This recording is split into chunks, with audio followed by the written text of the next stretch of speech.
Hello' WhatsApp guys কি খবৰ সকলোৰে আজি এটা ইউটিউবত এনেই মই স্ক্ৰল কৰি থাকোঁতে এটা লং ভিডিঅ' পালোঁ যোনটো হ'ল অসমীয়া চিনেমা ইণ্ডাষ্ট্ৰী মানে কেনেকৈ জন্মদাতা কোন কেনেকৈ জন্ম হৈছিলে তাৰ ষ্টৰি কি বা হিষ্ট্ৰী কি আপছ এণ্ড ডাউনছবিলাক কেনেকৈ আহিলে কি হ'ল আৰু বৰ্তমান মানে এতিয়াৰ চিনেৰিঅ'ত মানে কেনেকুৱা চলি আছে চিনেমা ইণ্ডাষ্ট্ৰী তাৰ ওপৰত এটা বহুত ৱেল ৰিচাৰ্চ মানে এটা ভিডিঅ' পাইছিলোঁ মই তো ভিডিঅ'টো পাওঁতে মই ভাবিলোঁ যে লাইভ সকলোৰে লগতে চাওঁ একেলগে তো ভিডিঅ'টো মই তাতে এটা ৰিয়েকশ্যন ভিডিঅ' বনালোঁ তো ভিডিঅ'টো তোমালোকেও চাবা মোৰ লগত একেলগে আৰু যদি ভাল লাগে এটা লাইক কৰি দিবা আৰু তলত কমেণ্টত দি দিবা যে নেক্সট কি ভিডিঅ' চাব লাগে তাৰ কাৰণে মোৰ ডিস্কৰ্ডত এটা চেনেল আছে ফৰ ৰিয়েক্ট বুলি তো মই তাত ৰিয়েক্ট কৰিবলৈ যিবিলাক তোমালোকৰ ভিডিঅ' আছে বা লিংক আছে মোক দিব পাৰা তো লেটছ ৱাটছ the video' guys let's go ऐसी जगह जहां सिनेमा नाम की कोई चीज एग्जिस्ट ही नहीं करती, ना कोई फिल्म इंडस्ट्री, ना कोई एक्टर्स, ना कोई कैमरा सेटअप और ना ही कोई ऑडियंस जो थिएटर में जाकर फिल्म देखे। और फिर वहां से एक आदमी उठता है जो सिर्फ एक फिल्म नहीं बल्कि पूरी एक इंडस्ट्री बनाने का सपना देखता है। ये कहानी है असमिया फिल्म इंडस्ट्री की, एक ऐसी इंडस्ट्री जो आज भी अपनी आइडेंटिटी के लिए फाइट कर रही है, लेकिन जिसकी फाउंडेशन इतनी स्ट्रांग थी कि बिना किसी सपोर्ट के भी ये खड़ी हो गई। इसके पहले हमने कन्नड़ा, मलयालम, ओडिया, नेपाली, बंगाली के साथ साथ भोजपुरी इंडस्ट्री पर एक डिटेल्ड एंड डेडिकेटेड গাইজ ইণ্ট্ৰটো ভাল লাগিছে মানে পুৰা প্ৰফেশ্যনেল এডিটিং আৰু মানে হুকটো মানে মজা দিছে মানে ভিডিঅ'টো চাই মই প্ৰথমতে উঠি চাই অলপ ভাল লাগিলে তো তোমালোকৰ লগতো শ্বেয়াৰ কৰিলোঁ वीडियो बनाए हैं। अगर आपने अभी तक उन वीडियोस को नहीं देखा तो प्लीज उनको भी एक बार जरूर से चेकआउट कर लेना। एनीवे, आज के इस वीडियो में हम बात करने वाले हैं असामीज फिल्म इंडस्ट्री के बारे में। इसकी शुरुआत कैसे और किसने की, कैसे ये इंडस्ट्री आने वाले कुछ सालों में इंडियन सिनेमा की टॉप इंडस्ट्रीज में गिनी जाएगी। इसके अलावा असामीज फिल्म इंडस्ट्री से जुड़े कुछ ऐसे इंटरेस्टिंग फैक्ट्स जो शायद इसके पहले आपने नहीं तो कहीं पर सुने होंगे और ना ही किसी ने आपको बताएंगे होंगे। तो प्लीज बने रहना वीडियो के एंड तक, क्योंकि आज का ये वीडियो काफी इंटरेस्टिंग एंड इन्फॉर्मेटिव होने वाला है। और हाँ, अगर आप असामीज सिनेमा से वेरी क्लोज्ड हो तो प्लीज भाइयों इस वीडियो को शेयर, लाइक एंड सब्सक्राइब जरूर से कर देना, बिकॉज काफी मेहनत लगी है इस वीडियो में। तो प्लीज अपना सपोर्ट जरूर से दिखाना ताकि फ्यूचर में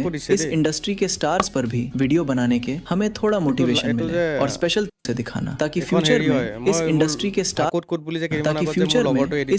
के स्टार्स पर भी वीडियो बनाने के हमें थोड़ा मोटिवेशन मिले। और special thanks to audio audience जिन्होंने हमें इतना सपोर्ट किया और उस वीडियो को 1 लाख प्लस व्यूज तक पहुंचाया। आपके लिए लास्ट में एक क्वेश्चन है तो उसका आंसर देना कंपलसरी है, प्लीज देकर जाना।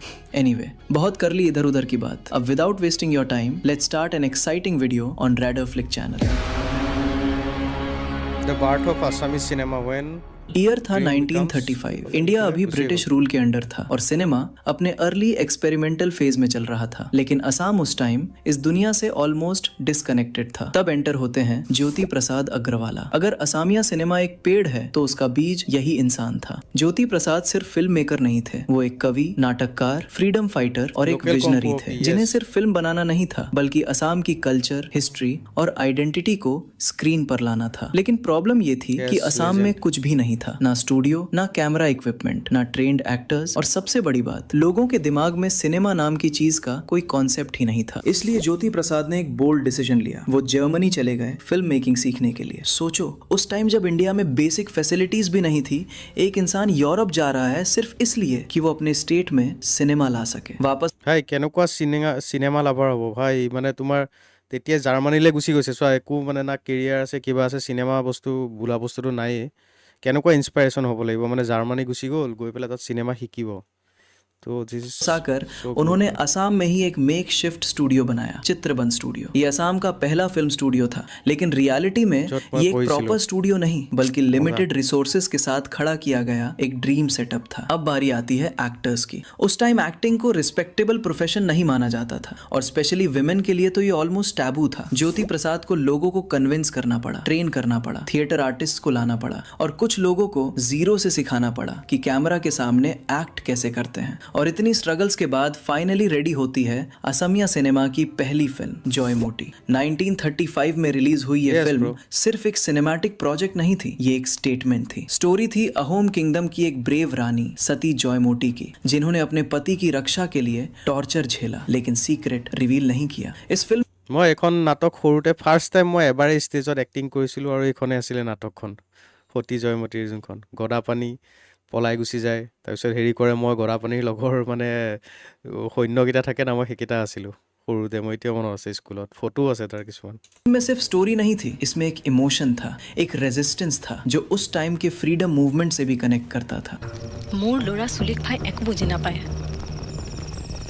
সি লালু খোলা বুঢ়া ফুকনৰ হাতৰ পুতলা মোৰ লগৰ এটা আছিলে মানৱেন্দ্ৰ বুলি সি লালু খোলা বৰ ফুকন হৈছিলে বেয়া মাৰে হেৰিক জয়মতীক ক'ত আছে গৰাপানী 14 বছৰীয়া এজন কোঁৱৰে ৰাজ্য আৰু ৰাজত্ব কি বুজে তাৰ নামত বুঢ়া ফুকনে এনেবোৰ অন্যায় কাৰ্য কৰি আছে लेकिन यहाँ ट्विस्ट आता है, इतनी मेहनत, इतना पैशन, इतना रिस्क लेने के बाद भी जॉयमोटी बॉक्स ऑफिस पर फेल हो गई। फाइनेंशियल लॉस इतना हैवी था कि ज्योति प्रसाद अगरवाला ऑलमोस्ट बैंकरप्ट हो गए। लेकिन उन्होंने जो काम किया वो किसी एक फिल्म का रिजल्ट नहीं था, उन्होंने एक दरवाजा खोला, उन्होंने प्रूव कर दिया कि असम में भी सिनेमा बन सकता है और यही एक स्पार्क थी। সতী জয়মতীকতো এঘৰীয়া কৰি থৈছিল না তেতিয়া চিনেমা কৰাৰ কাৰণে বেলেগ মানে মতা মানুহক নিজৰ হাজবেণ্ড বুলি মাতাৰ কাৰণে চ' এইবিলাক আমি সৰুতে পঢ়িছিলোঁ তোমালোকে পঢ়িছিলা নে নাজানো তোমালোকৰ চিলেবাছত আছে নাই আমি এইবিলাক পাইছিলোঁ সৰুতে जो आगे चलकर एक इंडस्ट्री बनने वाली थी। 1939 में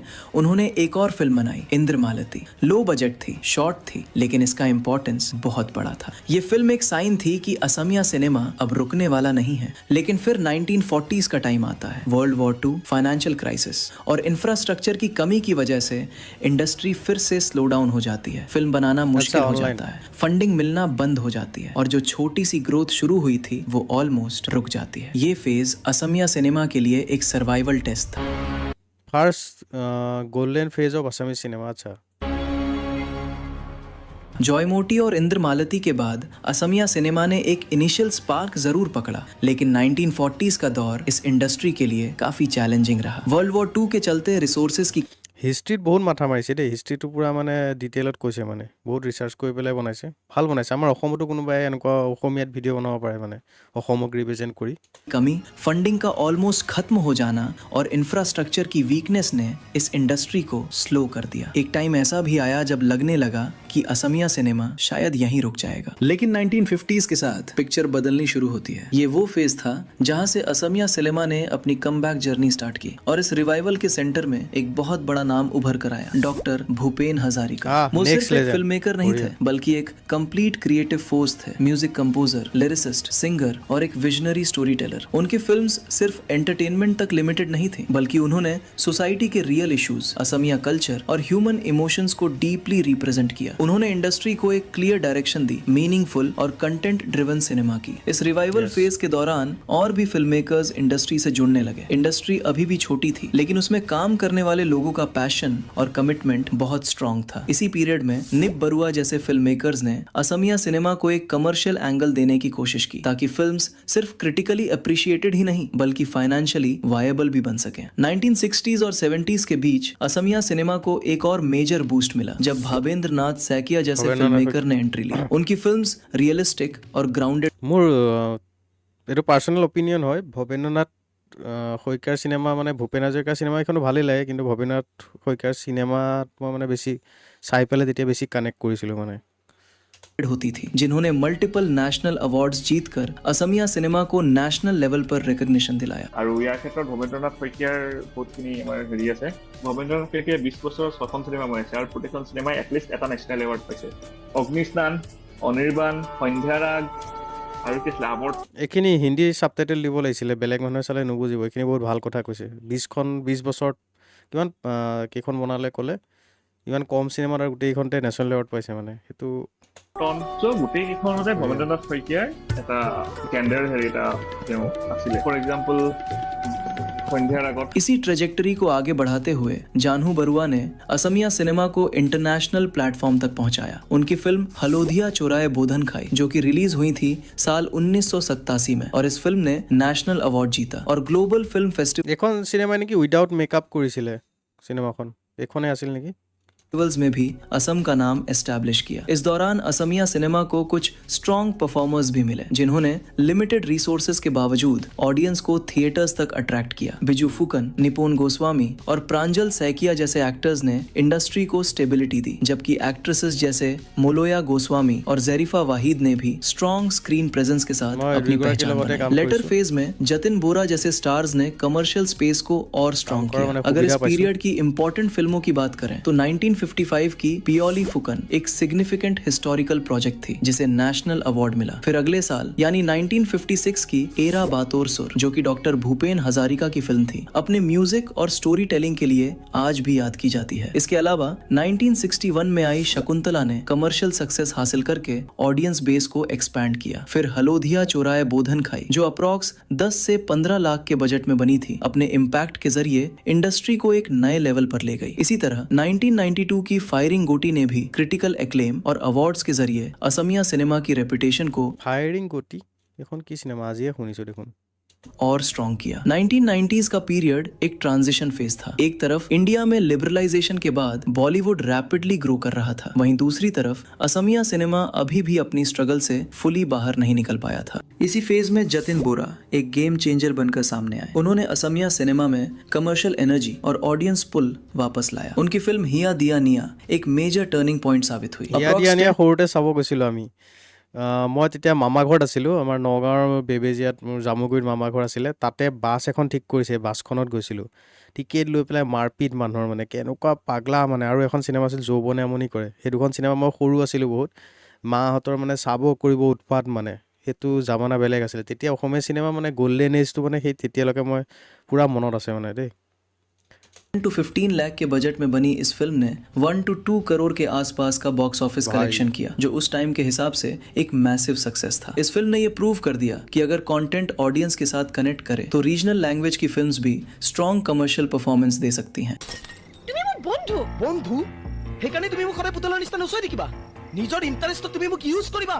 আৰে তুমি কাক বিয়া কৰা নকৰা তাত মোৰ কি আহে যায়। তোমাৰ নিচিনা ছোৱালীৰ কাৰণে বিয়া চি এইবিলাক ড্ৰেছ চেঞ্জ কৰাৰ দৰে কথা।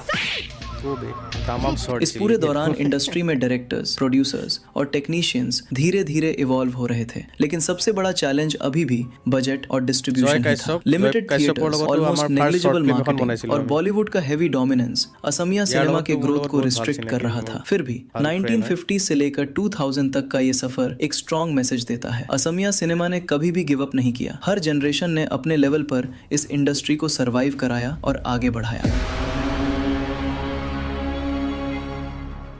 2000 के बाद असमिया सिनेमा চব গোটেইখন একেইখন চিনেমাকে ৰিপিট মাৰি দেখাই আছে বাৰু, কাৰণ চব চিনেমাৰ কপিৰাইটৰ কথা আছে। তো ঠিকে আছে না, কিন্তু এডিটিংটো বহুত এংগেজিং হয়, মানে ভাল লাগিছে। क्रॉस रोड पर खड़ा था। एक तरफ हिया दिया निया जैसी ब्लॉकबस्टर ने उम्मीद जगाई थी, तो दूसरी तरफ इंडस्ट्री की असली हालत अब भी सर्वाइवल मोड में ही थी। सिंगल स्क्रीन थिएटर्स धीरे धीरे बंद हो रहे थे। मल्टीप्लेक्स कल्चर তোমালোকে অৰ্ঘদীপৰ এখন চাইছা? আমি এখন চাইছা নাই? এই মোৰ এখন one of the favourite Asomiya cinema, মানে চালে মানে লাগে এখন অসমীয়া চিনেমা চাই থকা নাই, মানে বলিউড হলিউডৰ চিনেমা লেভেলৰ মানে স্ক্ৰিপ্ট আৰু স্ক্ৰীন ৰাইটিং বহুত মজা আছিলে। এক্টিং চেক্টিং চব চালিয়া, মানে বঢ়িয়া। এখন চিনেমা যোনে চোৱা নাই চাবা, আমিখন মই হলত চাইছিলোঁ। আৰু জমনিকে আমাৰ পিছফালে মানুহ কিছুমান বহি আছিলে, অলপ বয়সস্থ, আচ উচ কৰি আছে, মানে মানুহৰ মাংস খোৱা সেইবিলাক কিবা কিবি দেখুওৱা হেৰিত বৰ আমি হাঁহি আছোঁ, কিন্তু বৰ মজা লাগিছিলে দেই। Local compo, yes local compo तो असम में उतना मजबूत नहीं था और सबसे बड़ा खतरा था पायरेसी का। 2000s के शुरुआती दौर में असमिया सिनेमा को सबसे ज्यादा नुकसान इल्लीगल सीडीज और डाउनलोड्स ने पहुंचाया। लोग थिएटर जाने के बजाय घर पर ही फिल्में देखने लगे, जिससे प्रोड्यूसर्स को भारी नुकसान हुआ और नए प्रोजेक्ट्स रुकने लगे। इस मुश्किल समय में जतिन बोरा, रवि शर्मा और जुबीन गर्ग जैसे स्टार्स ने इंडस्ट्री को संभालने की कोशिश की। खास तौर पर जुबीन गर्ग ने म्यूजिक और सिनेमा को मिलाकर यूथ को अट्रैक्ट किया और असमिया फिल्मों में एक मॉडर्न এখন ভাকুত কুটৰ চিনেটো ই স্পইলাৰ নহয় বাৰু, ই মানে আহি পেলাই সিহঁতক এই স্কিম বেছি থাকে, মানে এটাৰ পিছত এই যে চেইন কিবা স্কিম যে এইবিলাক যে फ्लेवर जोड़ा। लेकिन असली बदलाव 2010 के बाद देखने को मिला। ये वो फेज था जब असमिया सिनेमा ने एक बहुत बड़ा और अहम फैसला लिया, बॉलीवुड को कॉपी करने के बजाय अपनी कहानियां खुद बताने का। यहीं से एंट्री होती है न्यू एज फिल्म मेकर्स की, जैसे रीमा दास, भास्कर हजारिका, उत्पल बोर पुजारी और मंजू बोरा। इन फिल्म मेकर्स ने स्टोरी टेलिंग का पूरा अप्रोच बदल दिया, जहाँ फोकस रियलाइज्म, लोकल कल्चर और ग्लोबल रिलेटेबिलिटी पर था। इस दौर में village rock stars, आर्मीज, Bulbul can sing, local kung fu, mission China और डॉक्टर बेस बरुआ 2 जैसी फिल्मों ने अलग अलग लेवल पर ভাস্কৰ হাজৰিকাৰ চিনেমা তোমাৰ নামৰ ভাস্কৰে ভাস্কৰ হাজৰিকাৰ মানে স্ক্ৰীন ৰাইটিং আৰু স্ক্ৰিপ্ট মানে মজা নেক্সট লেভেল ভাল লাগে দেই গোটেই আৰু আগৰ চিনেমাখনো যে এখন কি আছিল নহয় নামটো পাহৰি গ'লো নহয় ঔটেঙাটো যে গৈ থাকে যে বাকৰ পুতেক নহয় বাকৰ কি কৈ আছো नाम तो क्या पहाड़ी गलो हेकन सिनेमा मजा आसिले इंडस्ट्री को नई पहचान दी। कुछ फिल्मों ने इंटरनेशनल फिल्म फेस्टिवल्स में नाम कमाया तो कुछ ने लोकल बॉक्स ऑफिस पर मजबूती दिखाई, लेकिन बदलाव सिर्फ फिल्मों तक सीमित नहीं था, पूरा इकोसिस्टम बदल रहा था। असमिया सिनेमा का सबसे भावनात्मक और ऐतिहासिक पल, क्योंकि जो कभी अपनी आवाज से पूरी इंडस्ट्री को झुका देने वाला था वही भाई मैं এটা কথা ভাবো দেই জুবিন গাৰ্গৰ পিছৰ অসমীয়া ইণ্ডাষ্ট্ৰী আৰু জুবিন গাৰ্গৰ পিছৰ মানে আগৰ অসমীয়া ইণ্ডাষ্ট্ৰী এতিয়া আমি দুইটা সেপাৰেট কৰিব পাৰিম মানে এনেকুৱা এটা পইণ্ট আহি গ'ল ন লকডাউনটো আমি আগতে লকডাউনটো কওঁ লকডাউনৰ আগত চিনেমাবিলাক চব চোৱাৰ অডিয়েঞ্চো বেলেগ আছিল মানুহ বেলেগ আছিল লকডাউন হৈ যোৱাৰ পিছত মানুহে বহুত চিনেমা চাইলে নেটফ্লিক্স চাইলে কিবা চাইলে তাৰপিছৰ চিনেমাবিলাকৰ গোটেই ক্ৰেজটো মানে চেঞ্জ হৈ গ'ল বহুত তেনেকৈ জুবিন গাৰ্গৰো মানে আমাৰ অসমীয়া ফিল্ম ইণ্ডাষ্ট্ৰী হওক গানৰ হেৰি তেতিয়া এইবাৰো বিহুবিলাক হৈ আছে কিন্তু চাবলৈ মানে যাবলৈ মন গৈছে কিন্তু জুবিন গাৰ্গ নাই বা हे वाइब्स तो माने किबा ता माने मिसिंग हो ऐसे हेतु फील होय माने जुबीन गर्ग आज अपनी आखिरी धुन के साथ फिर एक बार बड़े पर्दे पर अमर हो गए हैं।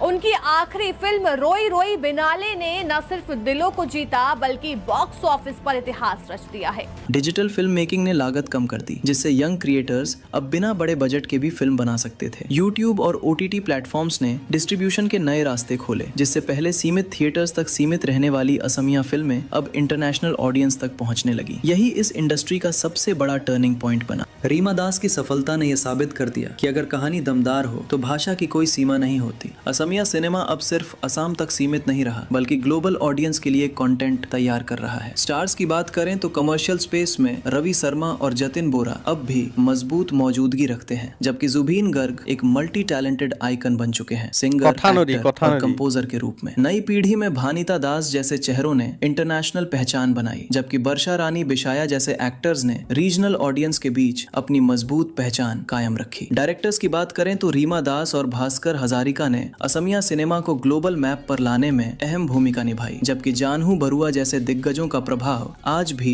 स्टोरी टेलिंग में नजर आता है। हालांकि सब कुछ परफेक्ट नहीं है, आज भी असमिया सिनेमा को कई चुनौतियों का सामना करना पड़ता है। सीमित स्क्रीन, कम बजट, कमजोर मार्केटिंग और ऑडियंस का एक बड़ा हिस्सा जो अब भी बॉलीवुड और साउथ सिनेमा की तरफ झुका हुआ है। लेकिन एक चीज जो अब बदल चुकी है वो है आत्मविश्वास। आज असमिया फिल्म मेकर्स को अपनी कहानियों की ताकत पर भरोसा है। उन्हें किसी दूसरी इंडस्ट्री को कॉपी करने की जरूरत नहीं लगती। OTT प्लेटफॉर्म्स ने भी इस बदलाव को और तेज किया है, जहां रीजनल कंटेंट को नेशनल और इंटरनेशनल स्तर पर नई पहचान मिल रही है। यही वजह है कि असमिया सिनेमा का भविष्य पहले से ज्यादा मजबूत और संभावनाओं से भरा हुआ नजर आता है। 2026 में अगर असमिया सिनेमा को देखा जाए तो ये अब सिर्फ एक संघर्ष करती हुई रीजनल इंडस्ट्री नहीं है, बल्कि एक विकसित होता हुआ इकोसिस्टम है, जहां कमर्शियल सिनेमा भी मौजूद है, आर्ट हाउस भी, लोकल कनेक्ट भी है और ग्लोबल रीच भी। सबसे खास बात यह है कि ये इंडस्ट्री अब अपनी पहचान खोजने की कोशिश नहीं कर रही, बल्कि अपनी पहचान को নীল বৰ্মন বহুত ভাল এতিয়া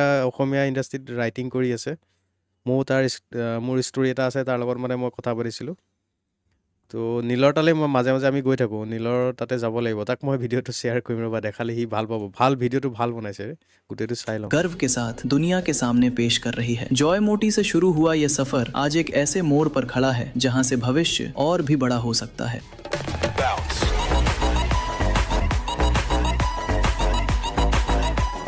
लेकिन एक सवाल अब भी बाकी है, क्या असमिया सिनेमा आने वाले समय में एक मजबूत पैन इंडिया पहचान बना पाएगा या फिर स्ट्रगल का ये चक्र दोबारा दोहराया जाएगा? The future of Asomiya cinema pan India level project. देखो, हर इंडस्ट्री का एक पास्ट होता है, एक प्रेजेंट होता है, लेकिन सबसे ज्यादा एक्साइटिंग उसका फ्यूचर होता है। और अगर असमिया सिनेमा के फ्यूचर की बात करें तो ये आज अपने सबसे क्रूशल फेज में खड़ा है। 2026 में ये इंडस्ट्री एक ऐसे मोड़ पर है जहां से दो रास्ते निकलते हैं, या तो ये अपनी करंट ग्रोथ को कई गुना बढ़ाएगी या फिर एक बार फिर पुराने स्ट्रगल के साइकिल में फंस जाएगी। फर्क बस इतना है कि इस बार हालात पहले जैसे नहीं है। अब असमिया सिनेमा के पास सिर्फ पैशन नहीं बल्कि पावरफुल टूल्स भी हैं। Digital film making, OTT platforms और सोशल मीडिया मार्केटिंग ने पूरे गेम को बदल दिया है। आज एक फिल्म मेकर को बड़े स्टूडियो এইখন চিনেমাটো ইউটিউবৰ পৰা গৈ পেলাই হলত লাগি গৈছে না, এইটো বহুত ভাল এটা মানে মাইলষ্টোন হয় মানে অসমীয়া চিনেমাৰ। এইটো দেখাইছে যে ই ভাল ৰিচাৰ্চ কৰিছে ৰিয়েলি। या भारी बजट की जरूरत नहीं है, अगर उसके पास एक दमदार कहानी है तो वो अपनी फिल्म को सीधे ग्लोबल ऑडियंस तक पहुंचा सकता है। यही वजह है कि आने वाले सालों में इस इंडस्ट्री में एक नई वेव देखने को मिल सकती है। अपकमिंग प्रोजेक्ट्स की बात करें तो कई ऐसे नाम हैं जो फ्यूचर को शेप दे सकते हैं। रीमा दास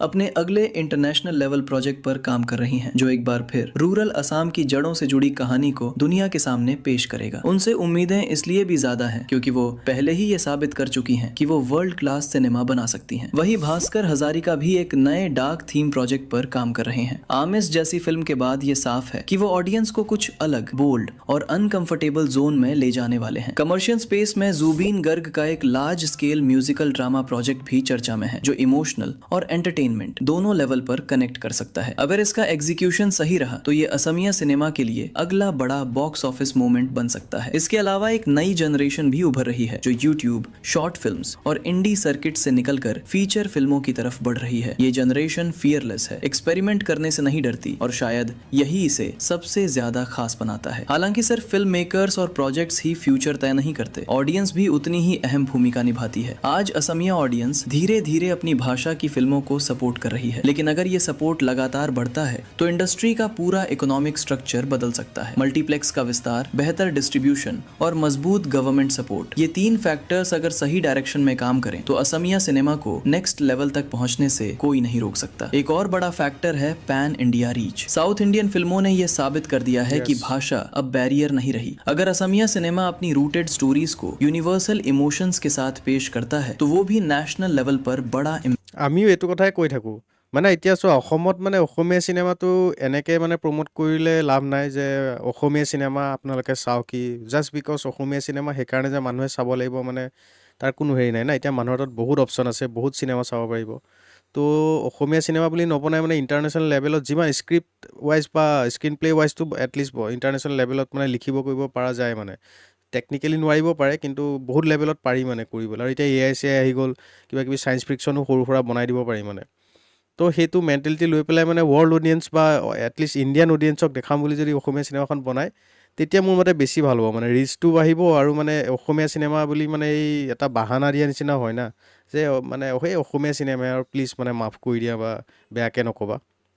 চ' সেই বস্তুটোৰ কাৰণে মানে মোৰ লাগে মানে যে মাইণ্ডছেটটো মানে তেনেকৈ, আমিও তেনেকৈ কিন্তু ভাবি পেলাই কৰি আছোঁ। আমাৰ যেতিয়া চিনেমাৰ লগৰখিনি আমি বহোঁ, আমি নীল চিল আমি চবেই সেইবিলাক কথাই পাতি থাকোঁ।